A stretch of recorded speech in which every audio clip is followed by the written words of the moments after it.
Hey, it's Veronica, and I'm first. This is Andy. I'm second.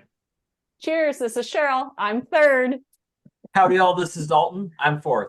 And this is Logging into UKG, a Chicago users production. Your favorite HCM podcast by HCM admins for HCM admins. That scares me every time. I know. It scares me. He Where? does it on purpose. I don't know how long it's going to take for you to say it, so I'm like on bated breath. And I just have to drop for all of our listeners why we had to call out our numbers. Because if you ever want to hear a blooper reel, the blooper reels are people speaking out of turn. I was excited. I know. It was me. It was all me. And the other part's getting real salty about the turn order. That's true. He doesn't like to go third. Wait, I try to jump the line.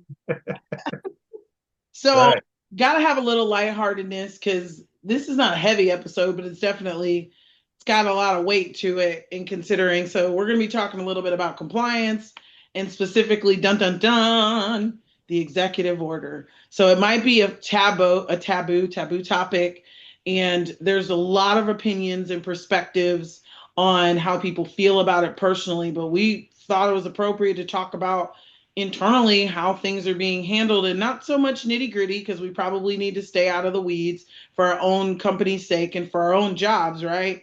But at least talking about maybe what UKG is doing a little bit, some of the challenges or areas that are coming out of that. I'd be more than willing to talk about, specifically how the system capabilities are because I've been living and breathing in what it's going to do in some of that space.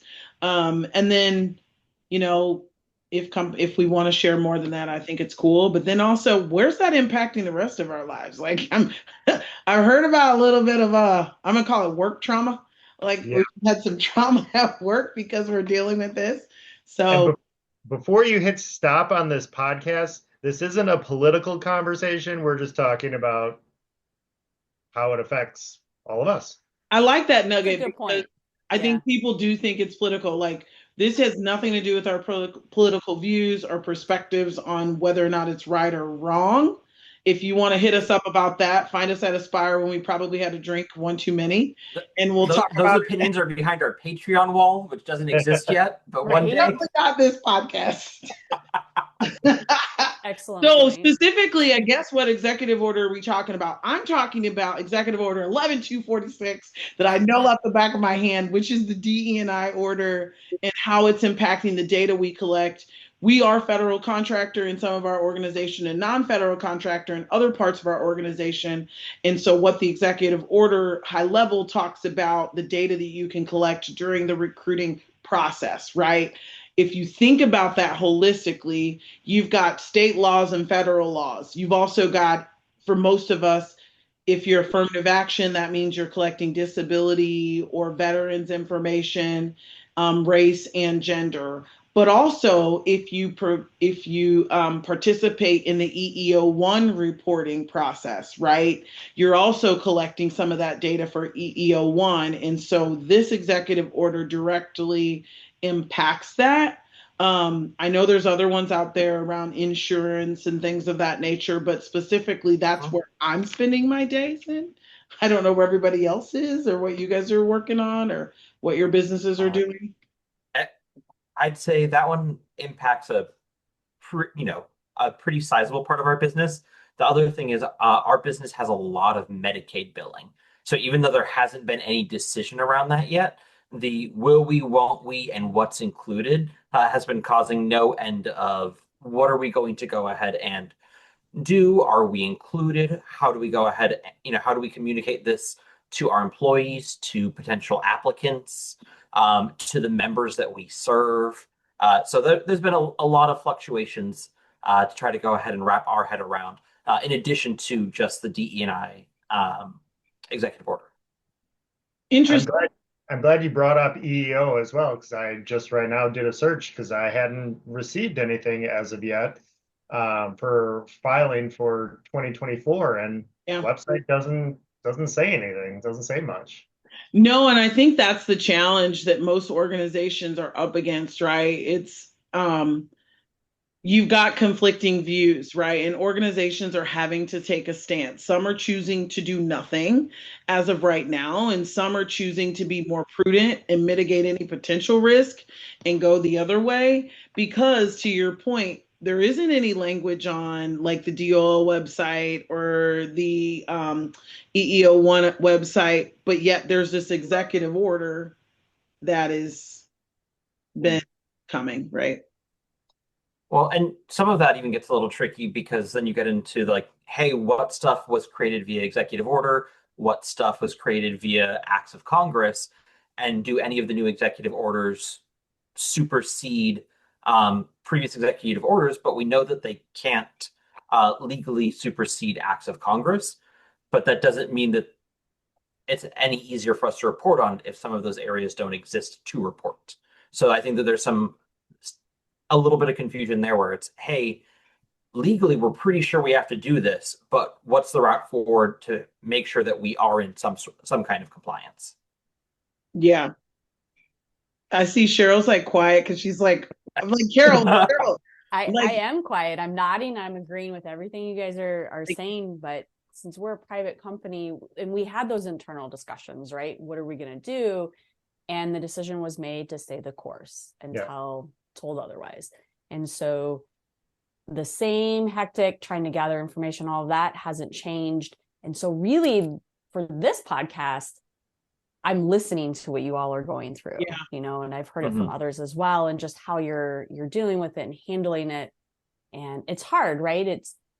This year it's the executive orders, when ACA rolled out years ago, that was an upheaval. And so it's just, we adapt, right? Figure out what we got to do and get it done. Yeah. I will say real quick before we go too much further that everything that we're saying here, even if we're saying, hey, we think that this supersedes this, please, any of our listeners, don't take this as legal advice. Talk to your general counsels. I'm just going to go ahead. I'm going to preempt some of that. Good plug. And we are not your HR people, right? We definitely don't play them in your organizations.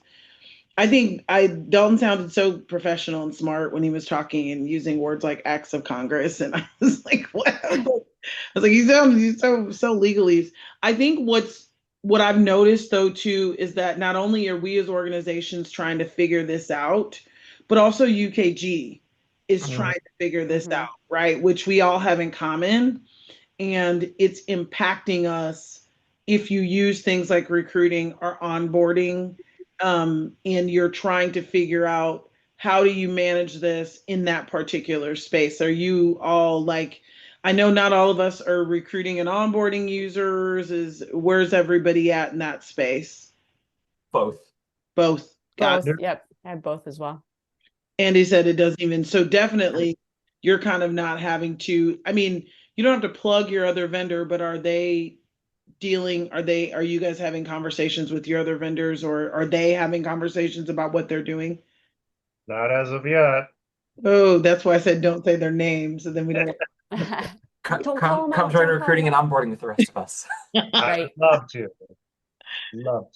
No, but I mean, even if you're not using the recruiting and onboarding platforms, like Jeronica said, and like Andy's experiencing, you're going to see that in whatever sort of system you're using. And even if you're, for some reason you're still using the paper route for that, hey, they just rolled out a brand new I-9, which is now running out alongside of the previous I-9, because that one hasn't expired yet. So it's okay, well, if you're using a system that does I-9s, which one are they using? Are we making sure that if they're integrated with E-Verify, that those are still talking? If you're doing it via paper, which one do you choose? And is there some sort of reason that you're choosing to go with one over the other? I think that's a good segue to maybe not just specifically talk about executive orders, but also to talk about how are you guys, so Cheryl, this is not impacting, you guys have a very strong decision, but let's talk about compliance. What do you guys do when something new comes down? How are your organizations tackling system challenges and getting things updated if it's not updated, or even engaging with your UKG rep when there's a new law, or whether it's tax law or whatnot? are there processes that you all have put in place to kind of stay above that and to figure out and to be able to give guidance to our HR and our legal teams? Yeah, I would say number one, and everything you just said, you have to make sure to identify the right stakeholders, right? Because if you get a bunch of people in a room or you're in a meeting and you're making decisions and the right people are not in there with you, you could be making potentially very bad decisions, and then there's a domino effect there. So yes, identifying key stakeholders is absolutely number one. Absolutely. First step. Yep. What else is everybody else doing? I think that this is actually where some of our strong senses of community really play out to our advantage. We have a general counsel, sure, and he's fantastic, and we love what he says, but it's not just our company in a vacuum. Like, everyone in our department has connections with other HR professionals, both in our industry and in industries that have nothing to do with what we do. But being able to go ahead and reach out. So if we ever get into a spot where we're like, we don't know who this impacts or how to go about it yet, we can reach out and talk to folks, both from hey, we know friends who work at these other companies, but also within the UKG community, within the Chicago user group page. Like, seeing how other folks are reacting is a big, not just reacting, but how they're proactively trying to go ahead and get on board is a big thing that our company does. Is, hey, this is coming down the pipeline. Do we need to talk to other folks? Do we need to go ahead and start to get a consensus on what this means and how we handle it? Right. The same. It's very collaborative, very trying to get ahead of everything. These past few weeks has just been nothing but not going down a rabbit hole, but tariffs as well, for us. It's a good Yeah, call, same. but that's compliance, right? So let's talk about that. Like, because I think we're impacted by tariffs as well. And, it's like, I feel like since January, every day it's a different thing that we're Yes. like, it's like executive order, tariffs, like some other like you name it. We're kind of like, I don't know which week and what I'm dealing with week to week. And so I think that while the executive order may not impact all of us, there's something that we probably all are like, okay, what is it this week? And what do we have? And being global companies, right? That the tariffs for sure. Yeah. That was something, we're dealing with service side, and yeah. And I think what people misinterpret, like we talked about this on a long episode. The greatest thing about being in HRIS or technology, whatever you want to call it, you get to see and touch everything.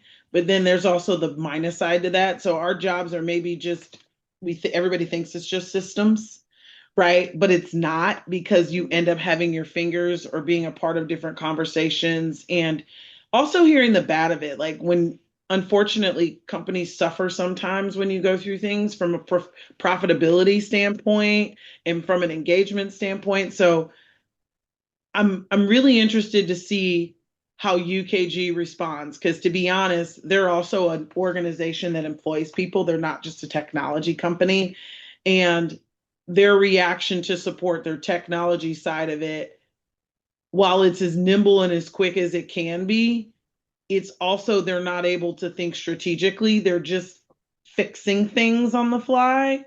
And it's no knock on them, because I think everybody's kind of in fix-it mode. It's like a bunch of like little tool guys like running around. A little Bob the Builders. It definitely is a lot. No, that's a great way to put it. And things change too. Like, I'm going to even go back when the retirement, right? How it's taxed, if you're highly compensated, and then UKG is trying to build stuff out and the law changes. And so it's trying to keep up. You want to know why that is? No, why is it? I do want to know, why is it? Like, I mean, you just said, why do things always have to change? Because gonna make a change. Oh my gosh. Oh, you worked it in. Nice job, Andy. Nice job. Does this podcast have copyright insurance? Right. No, I think it was less than 30 seconds. So that might be. Yeah. Well, then, I mean, we've been fired a while, because I'm saying a lot on quite a these episodes. I think we've done. That's good. That's we also are not making any money off of this. That is very true. That doesn't mean So- we don't want to make money off of it. Like That's true. That's true. But If- for this episode, we are not. There's Not. our disclaimer. Dalton did his disclaimer. I'm doing my all disclaimer for copyright Andy. goes to is that Michael Jackson and Friends? Oh yeah. Right, Okay, right. like- Well, and Or also, whoever owns the rights to that. right, and my company deals with rights and royalties, so I gotta. Perfect. Yes. Cheryl, way to plug. She's the legal person No. counsel for this podcast. Mhm. She keeps That's where I have to phone a friend and get one of the stakeholders that's more knowledgeable in that area on this podcast. Yeah. I think Dalton made a really good point earlier about having a sense of community when dealing with a lot of these issues, because there's a lot of unknowns out there, and it's great to have a sense of community in that you can toss ideas back and forth with each other. So as a podcast and as a UKG users group, I mean, maybe this is a call to action that if you do have any questions, comments, or concerns, you do have avenues to ask questions and to network and to figure out what other like organizations are doing, whether that's on any of our media platforms, in our monthly calls, or even just responding to comments in this for this podcast. It's, hey, I'd like to connect with somebody. I'm in XYZ industry, and I just am curious of how you are handling Executive Order 11246 or whatever it might be. And there's power in that. There's power in that community to want to help each other out, because there's so many unknowns, and it leads to additional stress on top of everything else that you have going on, both in your personal and professional lives. To have that support, it's a call to action. I'm here to help you. I And love Great. that. We're gonna go ahead and give Andy's cell phone out. No, I'm Andy's just cell kidding. phone. Well, I Great. think Oh, that- look at Veronica and I are on the same wait, page. but I was like, yeah, but I think that's a good segue, Andy, to ask the question of, in all of the crazy that's been going on, how's everybody doing? How are you? What's keeping you up? Andy just took a really big deep breath. Like, what's keeping you up? What are the hot items that you just wish that you could crawl out of that hole and you still feel like you're grasping for the top of the mountain? I want to go ahead and add on to that question, if that's okay, Veronica. Sure. Because that's so focused on us, and I think that that's so important for a lot of our listeners. But I also want to say, like, is there something that your company is doing to support your employees who not only are going through whatever compliance stuff we're talking about here, but also are dealing with any other uncertainty that this is bringing up in their lives? Like, what are your companies doing to help support your employees? If there's something that you want to share, because that's how we can go ahead and start to create that network of our company's doing this and get those ideas out. Look at that healthcare background and that little warm and fuzziness coming out of it. Yeah. Good. Trying to keep the sane and insane. like it's it. all good. Yeah.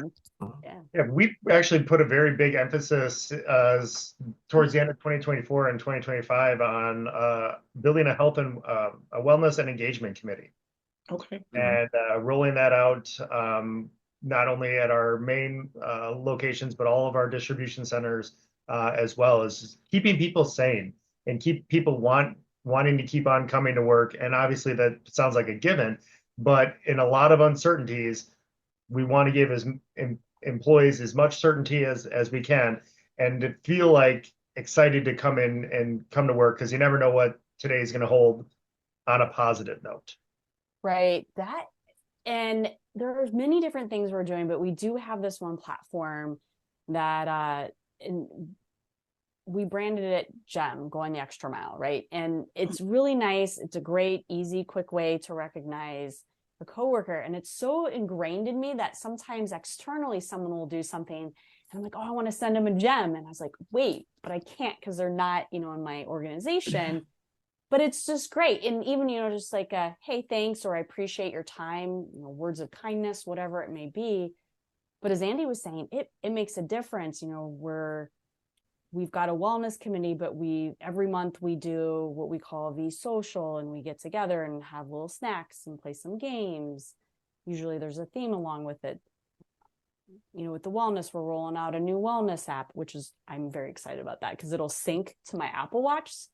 Ooh. But it is important, right? We all have our own stressors, and it's great. You want to come to work and feel that you're appreciated. Mm-hmm. Yeah. w- we're going along something similar. We're starting to roll out monthly communications to help do a lot of benefits explainers, making sure that people are aware of the benefits they can take advantage of. We really, really plug our EAP, our Employee Assistance Program.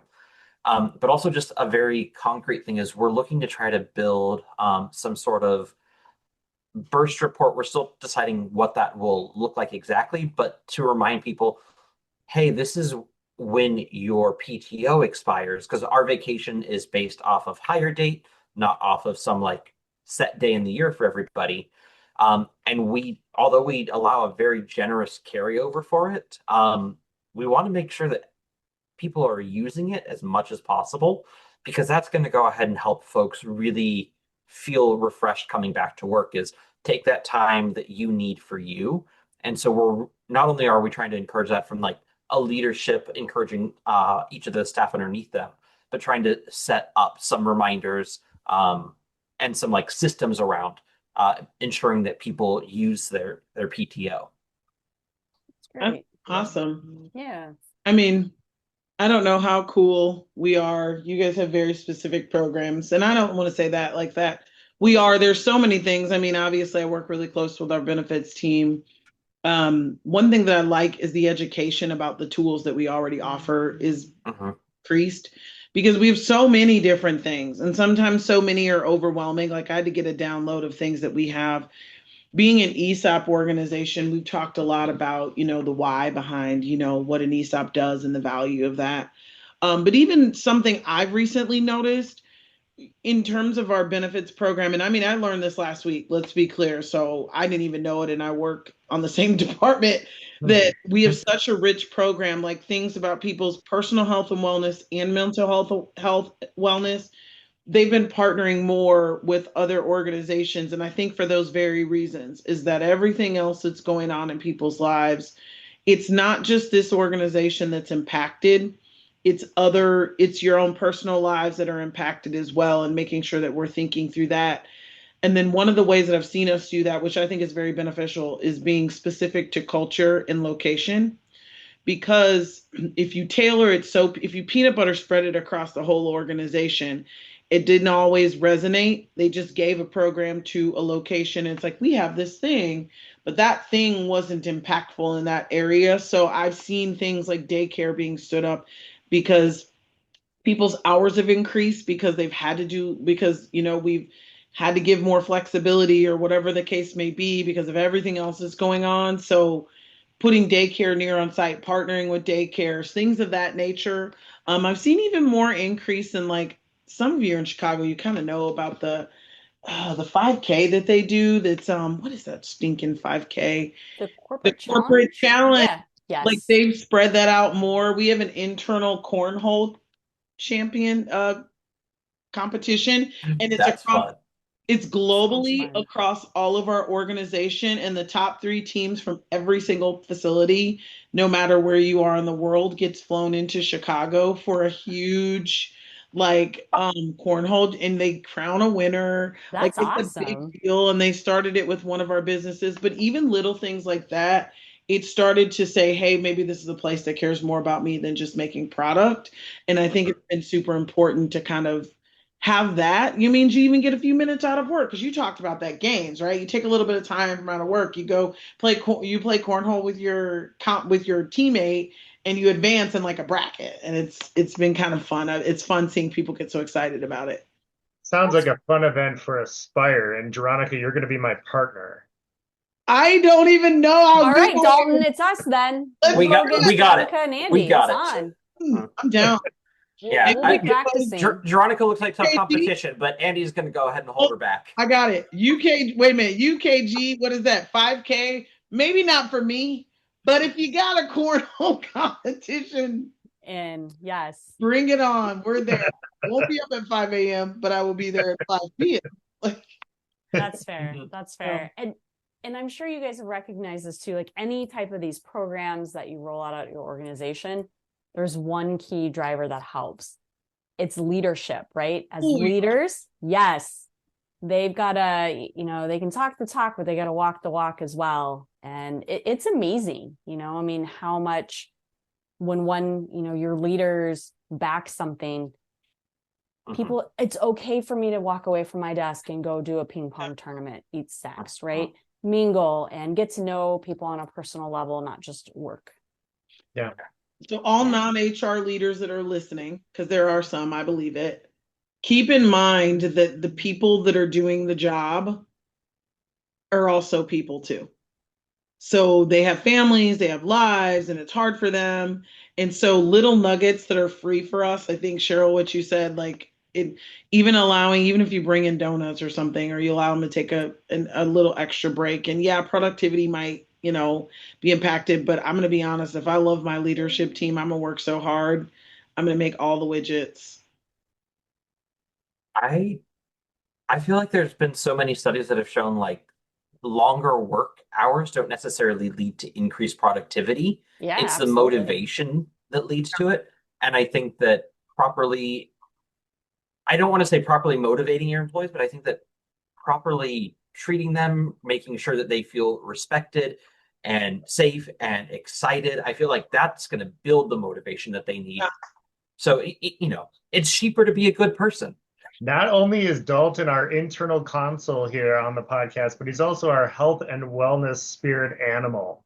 I I like am it. there for it. But spirit animal? I mean, that's deep. I love it too, because the key word, safe, and I think we don't say that enough, where if we've got employees that are they made a mistake and they're afraid to report it, or they're afraid to call in sick, or maybe one of their kids might need to miss school and they have to take care of them. You want to create that environment like it's okay to take time off. You have the time for a reason. If and not no, you everything don't have to goes take your laptop. right. Yeah. Like you have a life, you've got to attend to it. And it's like, Look at it's the flexibility. Yeah. I mean, because I know everybody of us knows there's a part or people in an organization that feel they have to take their cell phone or their laptop on vacation and they can't really truly unplug. We're here to say it. Let your people unplug. Let your people unplug, and leaders call your people out on it. I'll say mine does it. I'll send her an email late at night, or if I'm on vacation, she's like, "Aren't you off today?" Or this could have waited tomorrow. Yeah. And I love it because I need that call out. And there's also a tagline I put on, and ironically enough, I got it from a UKG employee where it was like, "My working hours may not be yours. Do not feel obligated to reply." You right do away on there. I've seen yes. Yep. One of our IT folks has that who, IT can get called in at funky hours to take care of immediate issues. And so seeing that on an IT email actually really means a lot to see it. I'm like, yeah, I know that you are being called in here at 11 p.m. because something happened, but you responding to stuff and saying like, "Hey, this is going on. Hey, here's the update. Hey, here's this," and being like, you don't have to respond tonight. You shouldn't be looking at your emails at 11 p.m. unless you're on call for something. Yeah, it's nice. It feels good. It does. And it didn't take long to put it on the tagline, or on your signature line. And it carried. But it's a double-edged sword, though. And that's the problem with it all. In that, yes, we don't want people to be working after hours or having that good work-life balance. But then the flip side of it is, and this is kind of the reason why I don't take a lot of vacations. And if I do, I'm bringing my laptop and I'm bringing my phone and I'm checking periodically, because I hate when I get back into the office on Monday and I have got 500, 600 some emails. I feel like I'm lost. I feel like I'm out of place. And so it's a double-edged sword. And unfortunately, that is what it is. It really is. I hauled my laptop on vacation across the globe just because I was like, if something happens, I need to be able to log in. Carol's and I talking did it. Out of both sides of her neck now. I am talking both sides on my head because I'm trying to improve and that's what I'm saying. My leader is calling me out on it because I do have those habits. And I think she's right. Gotta figure out then, to me, when I see that, like I have an employee that says he has hundreds of emails all the time. my goal as his leader is to figure out how to not have hundreds of emails, to empower the users to be more, self-sufficient, to figure out where we have gaps and holes, because you shouldn't come back. But I could get it. If you do come back to hundreds of emails, of course, you're like, I've got to get through this. And it's easier if I just clean out some of it while I'm on vacation than to let it all pile up and then I'm behind for weeks. I totally get it. And I should have known that's what it was, because you guys can't see his face, but I can. And the whole time we were talking, and he was just like, I'll let them finish. Yep. Oh yeah, no, I saw it. I'll You let got that. Oh yeah. But you're real. That's what's good. Like, we have different varying views. I really don't try, but I do. I take my cell phone everywhere. I take my work phone every single where I go. Do I always email? But sometimes I just peek.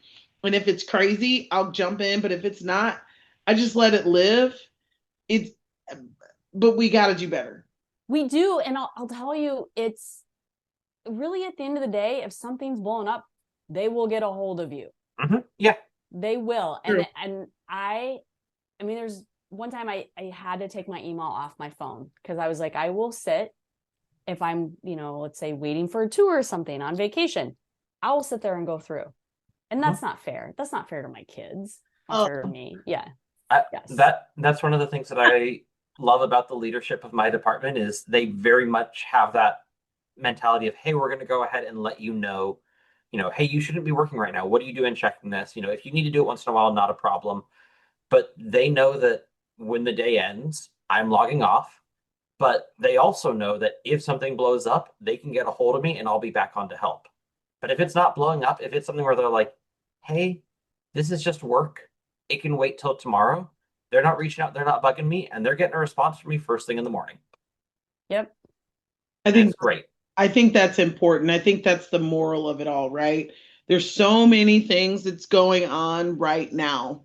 And there's always so many things going on, right? You could probably hear this conversation at any point in the year that we talk about this. But to be honest, there's some really, really big things that are going on right now that are, and it comes about every 4 years, doesn't it, guys? Like that's true. But coming out of that and trying to take the space where you can, I think is important, right? Yeah. It will be there. Andy, try to enjoy your weekend and be a coach this weekend as you're a part-time single parent for today. For 4 days. For 4 days. 4 days. You can handle it. Single parenting, single and coaching. He's doing a little bit of everything. Like I said, it's so much better when I go out of town. That's the flip side of it, isn't it? Right. You got this, Coach Bohacek. You do it.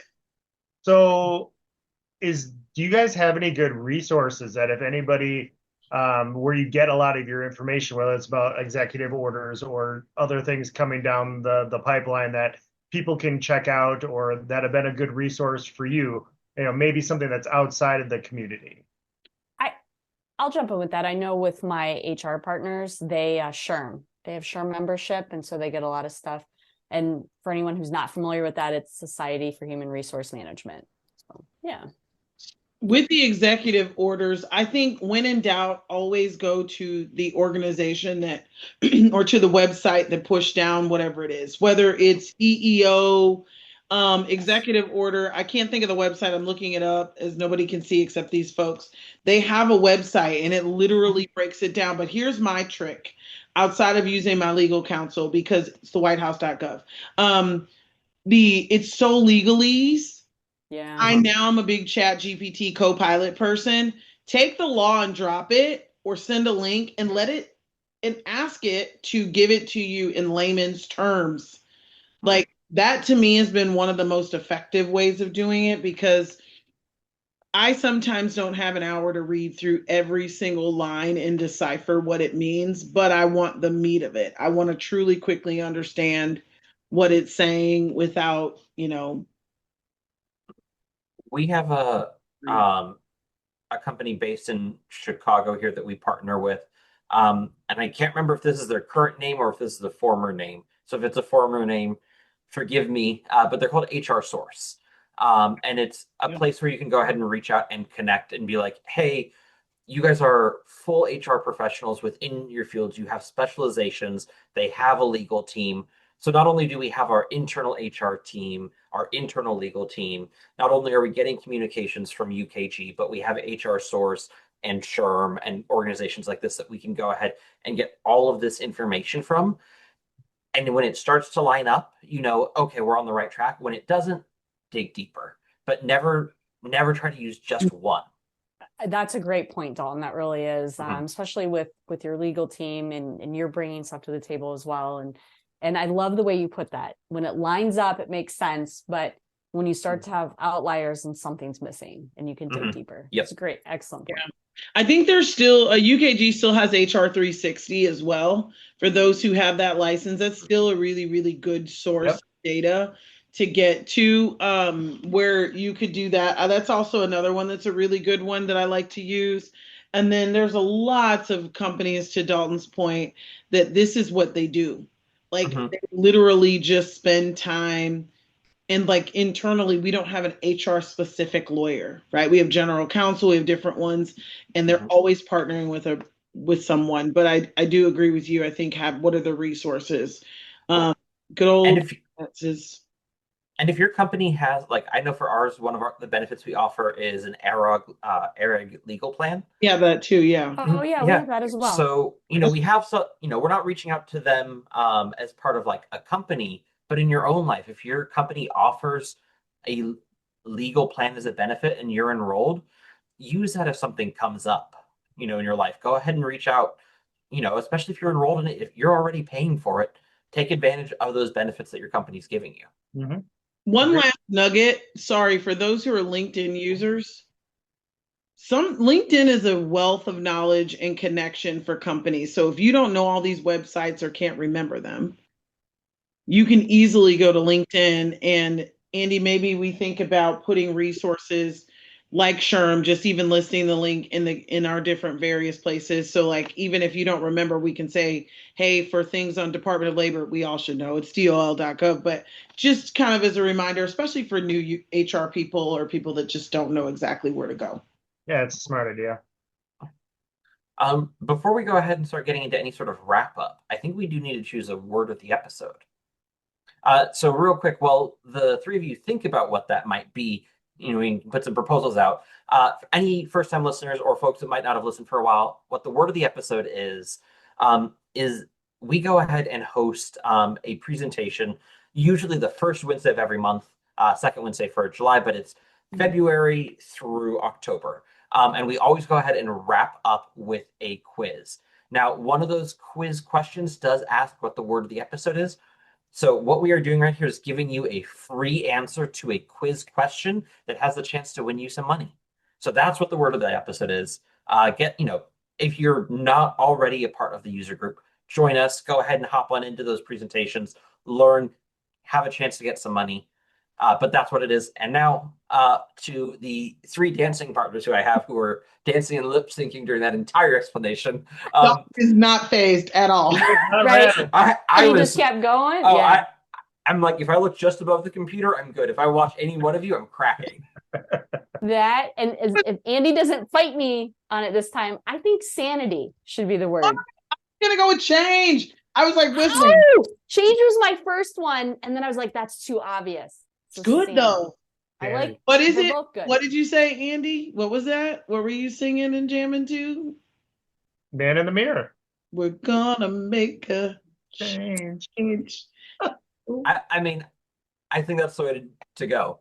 The word of the episode this time is change, because that's what we're seeing. We're seeing a lot of change in our world, both in our personal life, in our professional life, and in things that we thought were pretty solid, like, hey, every year we do the EEO report. Every year we do the vets report. Yep. 4212. Like, are we now? Who knows? Yep. The changes, they are coming. Yeah. Guarantee change. Change. We like it. All right. It ironically changes the one constant. Make that change. True. And that was my initial. See, I was going through your first response. Are you going to sing for us, Andy? You should. I feel like you should sing for us. I think I'll reserve that for Aspire. Okay, that's fair. Keep adding all this. Go. Welcome back, everybody. Let's wrap it up. Yeah, All right.